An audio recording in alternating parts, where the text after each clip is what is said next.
What is going on, everybody? Welcome back to Gig Nation, and today we have what is good news for some Uber executives and bad news for Uber and rideshare drivers.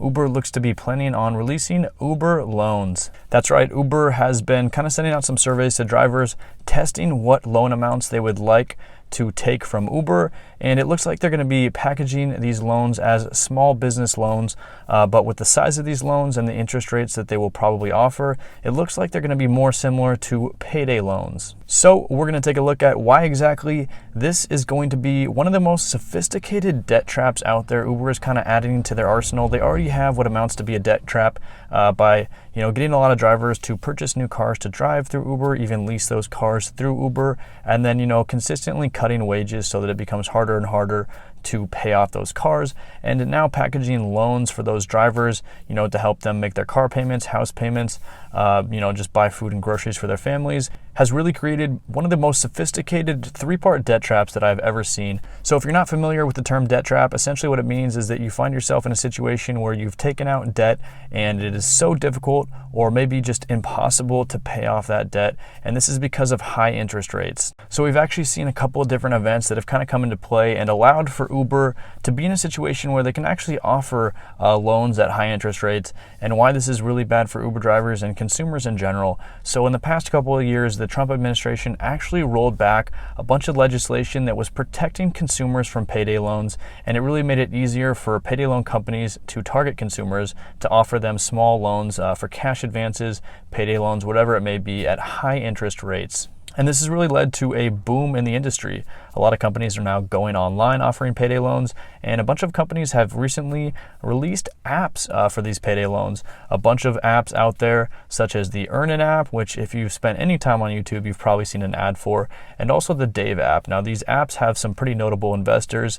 Apparently, Nas has invested in the Earnin app, and the Dave app actually got funding from the likes of Mark Cuban. So there's a lot of people backing these apps, and they kind of try and put a new spin on these low dollar amount loans with really high interest rates, and they don't actually ever calculate a direct interest rate because you're just encouraged to give a tip on that loan. So you're never actually paying an interest rate.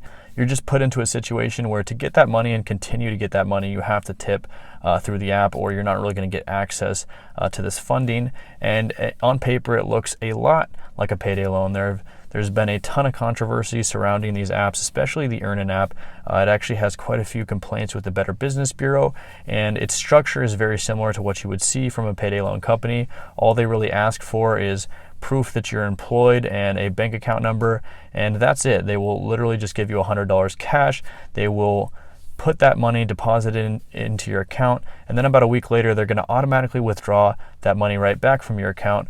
And so, the sophistication of these apps has actually led to more problems that weren't even a part of past payday loans, because these apps are given access to people's bank accounts, and then when they go in to automatically withdraw that money a week later, a person might not be aware that that money is going to be withdrawn and may not have sufficient funds to give back that money. So now on top of the money that is given back, on top of the tip or interest rate charge, there's also bank withdrawal fees coming through to their banks. And so really this, booming industry has caused a lot of other problems, and it looks like Uber is looking to hop into it. And that's really disappointing for a lot of us out here, a lot of people that follow Uber and follow a lot of their practices, because we have seen in the past Uber actually offer cash advances to their drivers, and they tested it in a couple different states. They did so in Michigan and also in California, and they actually were kind of forced to shut these down because they got a ton of bad publicity surrounding them, and Uber actually had already been going through a ton of bad PR, so they wanted to minimize that. But Uber is now in a position where they're a public company, they're losing money, they really have no choice but to try and grow and expand to cut down these losses and to make their shareholders happy.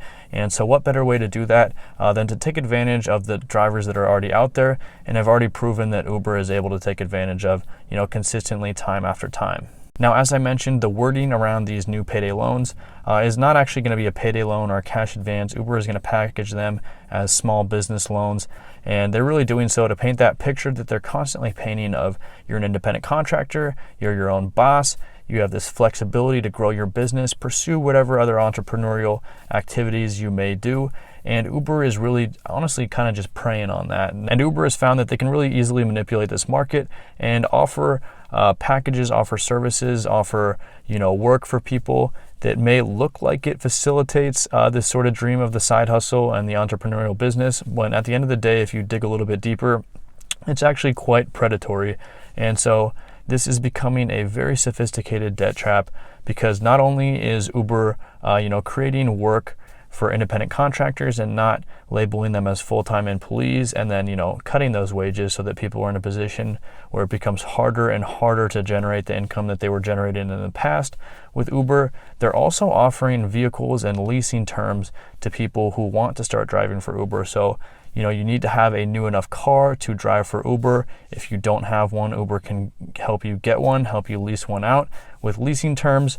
But if wages fluctuate while you're renting that car, while you're leasing that car, it then becomes harder and harder to pay it back.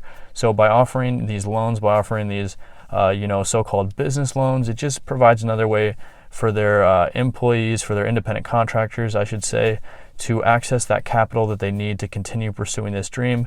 But in reality, they're just becoming, more and more enslaved to the Uber corporation. And we've seen big businesses implement practices like this before. Walmart has a program where they offer cash advances to employees, and oftentimes the interest rates on these advances are between 6 and 36%. So very similar to a payday loan. And, as Walmart, their employees are not paid well, so they're not really put in a position where they can benefit themselves financially and get into a position where they can consistently, pay off their bills, pay off their debt, and save money to better themselves in the future. And we've seen a ton of controversy already amounting from this. Lorena Gonzalez, she was the author of the AB5 bill in California, and essentially what that bill does is it wants to classify all Uber drivers, all rideshare drivers, basically anyone in the gig economy, as a full-time employee. She had a little bit to say. She tweeted out on Twitter her obvious disappointment with the potential that Uber is going to be looking to offer these loans to its employees. And she showed us the survey that Uber sent out, and what exactly they were kind of looking for out of drivers. Essentially what Uber did is they asked drivers what amounts of money that they would want to get lended to them through Uber, if it was between $0 and $250, $250 and $500, or above $500, between $500 and $1,000. And while this is all still speculation, Uber hasn't actually released anything. It does look like they are on the way to releasing this product, on the way to releasing loans in app for Uber drivers. So a lot of this is really just premature disappointment at what we expect to come out of Uber. So let me know exactly what you think. Would you take out a loan for Uber? Is this a predatory practice? Are you disappointed in Uber? I'd love to hear your thoughts. Go ahead and leave a comment down below. Make sure that you like this video if you enjoyed it. And if you haven't subscribed yet to the channel, make sure you do so down below as well to get all of the latest gig economy updates.